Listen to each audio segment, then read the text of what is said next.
So uncovered interest rate arbitrage is an investment strategy. It's not a risk-free investment strategy. And so the sticklers of nomenclature would probably be disinclined to use the word arbitrage because there is risk involved. The main risk really is that currency rates change between the time at which you began this investment and the time at which you unravel it. So the idea here is you have a big pot of money in one country, and oftentimes this pot of money is not even your own cash. It's borrowed from a bank or some other financial institution. And you take that big pot of money and you're borrowing it in a country where interest rates are low. Because then, it's cheap to finance. And then you change that money for another currency, swap it, and the currency you want to target is one where interest rates are high. And basically, you just park it there in this alternative currency, earning a higher interest rate, earning a higher return. And then maybe you sit there for a year, sit there for as long as you want. All the while, you're earning a difference between the interest rate that you're paying to borrow and the interest rate that you're earning on your investments. And that spread between the two is the profit from this uncovered interest rate arbitrage strategy, also known as the carry trade, as you're sort of carrying your money. And at the end, what you end up with is you take this profit, this spread that you've earned, and you convert that back to the currency in which you borrowed in originally, and then you pay back your lender the money that you owed, and then you get to keep this profit. That's it. But the big risk, of course, is at this point when you take the money home, because you're certain to earn a higher interest rate on this bucket of money where in a country where interest rates are higher. But that bucket of money may actually turn out to be quite a bit smaller as you transfer it back into your home currency or the currency in which you borrowed it. And that's because the exchange rate that you originally transferred your money at when you began this strategy could have changed substantially when it comes time to take that currency and translate it back home.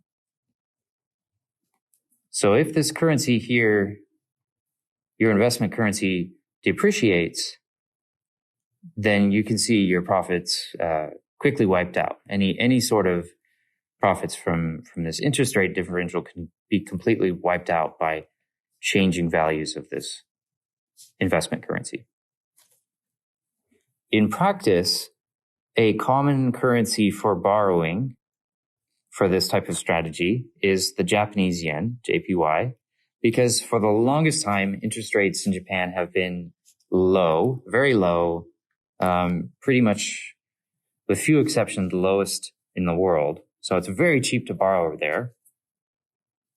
And with some exception in recent years, the USD, or more often the Australian dollar, have been target currencies for investment, where interest rates are higher, at least higher than that of the United States, or than that of Japan. So let's say we have $4.9 million of arbitrage capital we're going to put to work. Now, we're going to borrow it in Japan. In Japan, they're not going to use dollars, they're going to use yen. And 4.9 million worth of yen, well, that's going to depend on whatever the spot rate is. Right now, the spot rate is 118.48 yen to the dollar. And so if we take that and divide by 4.9 million divided by this number, actually, sorry, that would be multiply. If we're going from dollars to yen, $1 should be a bigger number. So if we're going from dollars to yen, that number should be a bigger number. So if we multiply $4.9 million into this 118 yen, that tells us how much this is worth in terms of Japanese yen. And that's 580,522,000 yen. So this is our starting capital. We're going to borrow in Japan 580 million. The interest rates in the two countries are, and these are just made up, 3.393 in Japan and higher in the United States, 4.791 in the United States. So the idea is we're going to borrow at this cheaper rate, take our money, go invest in the United States at this higher rate and earn the spread between the two. And then when we're all done, convert our money back from USD to Japanese yen, pay off our loan, and just keep the profit. So our profit is just the spread between these two. 1.398% on an annualized basis, as these are both annual interest rates. But it's worth pointing out that if this spot rate subsequently changes while we're invested by anything more than 1.398%, if it changes in the wrong direction, our profit can be wiped out and then we end up with a loss. So this is the major risk of the carry trade. So for example, let's suppose that we do this carry trade, invest, and then when we're ready to take the money back into Japan and close our investment position, by then the spot rate has changed slightly to 118.48 yen to the dollar. So $1 now buys more yen. The yen has strengthened. The dollar has strengthened. Actually, it's the same number. Rather, it's 1.1800. Sorry, that was the current spot rate. Suppose that the future spot rate is 118. So the dollar has actually weakened. It's buying fewer yen. And this is a problem for us because we have our investment in dollars, but when it comes time to pay off our debt, those dollars are translating into fewer yen. So the question is the loss of this translation, the loss on it, bigger than the profit spread that we achieved from this higher interest rate investment strategy? So the currency went from 118.48 down to 118. And so we can plug these numbers in to take the percentage difference, what that is on a percentage basis. That is our spot minus what the spot eventually ended up at, where the dollar ended up trading weaker, buying fewer yen. That percentage difference is 0.00407, or about 0.4%. And so if our investment horizon was 1 year, that is, we invested in this interest rate differential earning a 1.398% spread for a year, and this is what the spot rate was after a year, then we just compare the two. Our profit was 1.398%, and our loss on this currency, that the dollar got weaker, and when we translated it back to yen, of rounded about 0.41%. So the net profit here is, in this case, is still profitable. We earned a spread of a little less than 1%. And this is based on our original borrowed money, our investment of 580 million yen. So doesn't sound like a lot as far as an interest rate, but it's worth keeping in mind that this is usually borrowed money. And so this is a strategy in which profit can be scaled up, particularly for firms that have easy access to borrowing capital. So that was a rosy example in which our currency depreciated, our investment currency depreciated, but didn't depreciate by that much, especially relative to our profit that we earned on the interest rate differential. So let's take a look just to illustrate illustrate this risk of what happens if this future spot rate depreciates by a lot more. Let's say interest rate policy in Japan changes. The Japanese government decides to decrease its monetary looseness, maybe even raise interest rates or something, and that brings capital back into Japan, pushing up the value of its spot rate even further. So let's say this was a big movement, and by the end of our investment horizon, say it's for 1 year, $1 goes from buying 118 yen down to, let's say, 105. So $1 is now buying fewer yen, and that's a problem because we took our money and invested it in the United States. It's time now to take that money and bring it back into yen. But now we're going to bring it back at this lower exchange rate for the dollar. That percentage difference, the spot versus what it ended up at, on a percentage basis is 0.128 or 12.8%. And we know it's a loss. You see it's a positive number here, but let's just keep track. We know it's a loss because we had $1 buying 118 yen. Now $1 buys quite a bit fewer.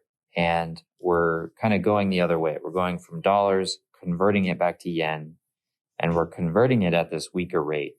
So we're actually losing 12.8% on our currency translation when we bring that dollars back home into yen. And so if we compare our profit spread in this scenario, that the profit spread hasn't changed, the interest rate differential. But if we compare that to our loss on currency translation, when we close the investment position, we end up with a pretty significant loss of capital on this trading strategy. And it's even more significant, it's even magnified, given that this was probably a big portion of this was borrowed money. But it's worth saying that it could go either way. So in these two examples, both small and large, we saw an exchange rate change that was unfavorable to us. But we could also kind of have our wind in the sails, so to speak, where the yen actually weakens further. And in that case, because we're borrowing money in Japanese yen, then this could actually add to our profits. If the spot rate, the eventual spot rate ended up at 130, for example, then this negative number means that the Japanese yen has depreciated by 8.8%. But that's actually good for us because we're paying back the same amount of Japanese yen, but it's costing us fewer dollars to do so. And so another way of saying that is we earned our profit from this interest rate differential, but when we converted our dollars back to yen, we actually ended up with this additional gain because of that currency differential change of 8.8%. So in this example, we actually gained 10% both from the interest rate spread plus the depreciating borrowing currency. So whether the spot rate appreciates or depreciates, that's going to have a major difference, I think the bottom line is, on the profit of any uncovered interest rate arbitrage strategy. And that's why some people don't want to bother with this uncovered business at all. And instead, they pursue an idea called a covered interest rate arbitrage strategy. And the only difference between a covered and uncovered interest rate arbitrage strategy is that you don't leave the investment up to the whims of what the spot rate is doing at any particular time. You get rid of that risk and just enjoy this interest rate differential. And the way that you get rid of that risk is to use a forward or futures contract to hedge out that future exchange rate risk. That is, at the beginning of this investment horizon, you still take your Japanese yen and convert it into USD and then sit and then earn this profit spread for a year. But when you do all that, at the same time that you convert your currency, at the same time you begin this strategy, you also initiate a forward contract.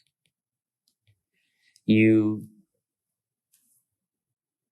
ahead of time, lock in the rate at which you can sell your dollars in exchange for Japanese yen. So you buy a forward contract on the yen at the same time that you begin this investment strategy. And then that way, you've already figured out what price you're going to pay, what the exchange rate's going to be 1 year from now. So if I buy a 1 year forward on the yen, and then let's say that forward rate is 118.10 yen to the dollar, which, by the way, the dollar is trading at a discount relative to the spot market, buying fewer yen in the forward rate. But regardless, if I buy a 1 year forward on the yen at this rate, I know exactly how much I'm going to be able to translate my dollars back in exchange for yen. And the rest of the math still carries through. The difference on my exchange rate differential, I initially began this strategy at 118.48. That's when I initially transferred my yen, my borrowed yen, into US dollars. But I know 1 year from now, with this 1 year forward contract, I'm going to be able to buy yen back at 118.10 yen to the dollar. And that percentage difference now becomes the percentage gain or loss on currency translation for this strategy. That difference, percentage difference, is 0.0032 or 0.3%, 0.3%. And so in this example, I get my profit from this interest rate differential still, and then I am offset by this loss of 0.3% from the currency translation. And I know it's a loss because here, when I go and buy back yen, $1 is buying me fewer yen than it did when I started this whole business. In this case, the forward rate, though, is favorable enough that I still ended up with a profit of a little over 1%. But the big difference between this covered interest rate arbitrage strategy and an uncovered is that this profit is assured. It's virtually guaranteed. I've eliminated any source of risk from this. The interest rate differential stays fixed, and my forward rate, I locked in the currency at which I was going to translate it. So I know exactly what my exchange rate is going to be at the end of the year. So a big difference in terms of risk levels between uncovered and covered interest rate arbitrage, but the math, apart from the addition of the forward rate hedge, is really pretty much the same.